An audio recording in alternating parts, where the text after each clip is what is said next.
Hello, everyone. Welcome back to YF question time.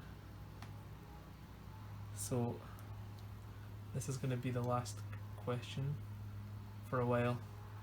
From next week, we're going to be going through Jonah during prayer groups, and we're also going to have talks on the chapter on the YouTube channel on Sunday night. So, for the last question, we've got the question, where did God come from? So, this is a question we ask about a lot of things in life. You know, when we first meet someone, one of the first things you're going to ask is, where are you from? Maybe when a friend offers you some food, you might be a little bit suspicious, and you say, where did it come from? What did you do to it? And it's usually been dropped on the ground. Whenever there are cakes in the house, I always ask who made them before I eat them. If it's my gran that made them, I'll eat 5 straight away. Then if I find out it's my 7-year-old sister, I proceed with caution. I have to check for hair and bogies and tongue prints in the icing. Then I take a bite. So this is how we might think about God. We ask questions like, where did he come from? Who made him? So to answer this question, we're going to look to the first verse of the whole Bible. That's Genesis chapter 1 verse 1.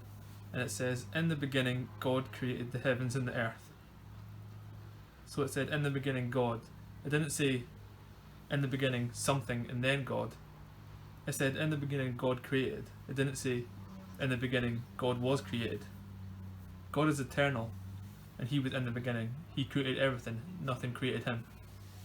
So that's the answer to the question. God has always been, and so he was not created by anything else.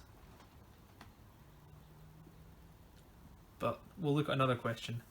We're going to say, where did Jesus come from? And you might think you know what the answer to that one is.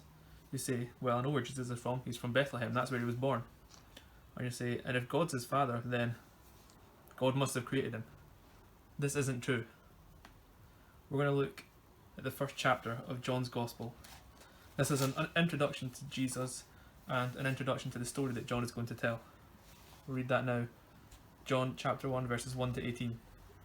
It says, in the beginning was the Word, and the Word was with God, and the Word was God. He was in the beginning with God. All things were made through him, and without him was not anything made that was made.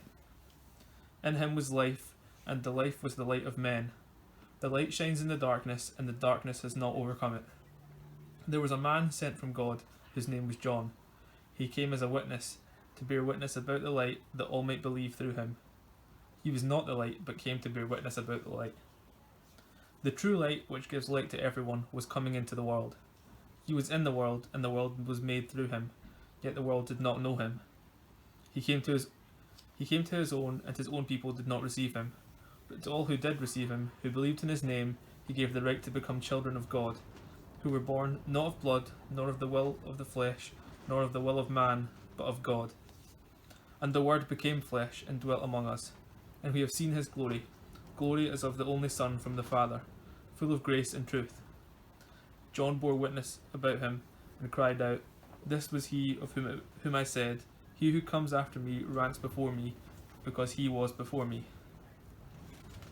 For from his fullness we have all received grace upon grace. For the law was given through Moses, grace and truth came through Jesus Christ. No one has ever seen God, the only God, who is at the Father's side. He has made him known.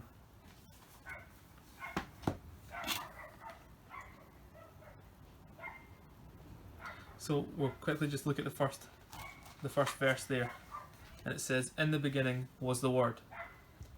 So notice it says, again, like in Genesis 1, it doesn't say, in the beginning the Word was created, or in the beginning there was something and then there was the Word. It says, in the beginning was the Word.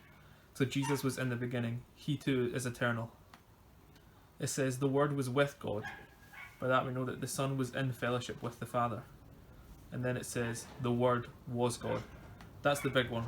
Jesus was not created by God. Jesus is God. The Westminster Shorter Catechism says, there are 3 persons in the Godhead, the Father, the Son, and the Holy Ghost. And these 3 are one God, the same in substance, equal in power and glory.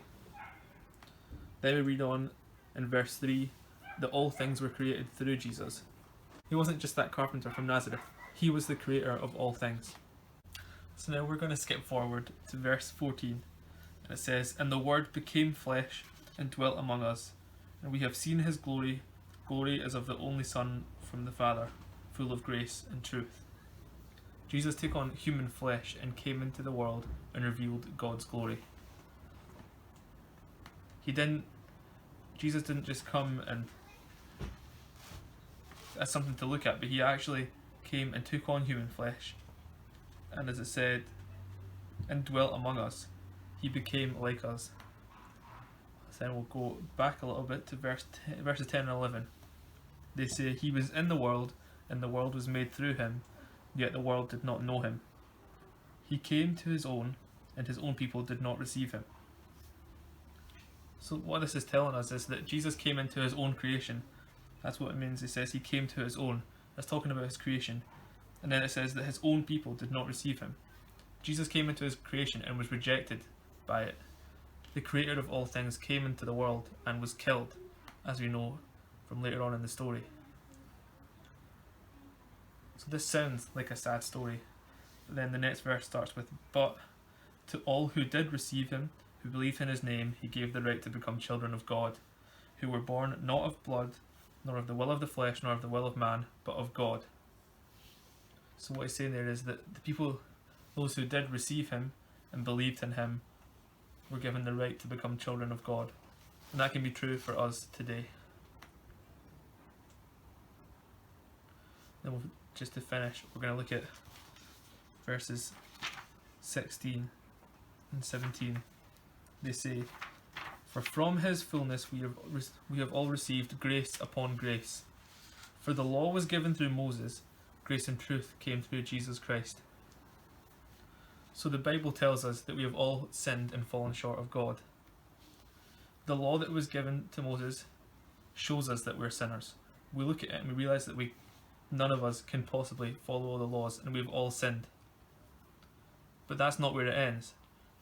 It says, grace and truth come through Jesus.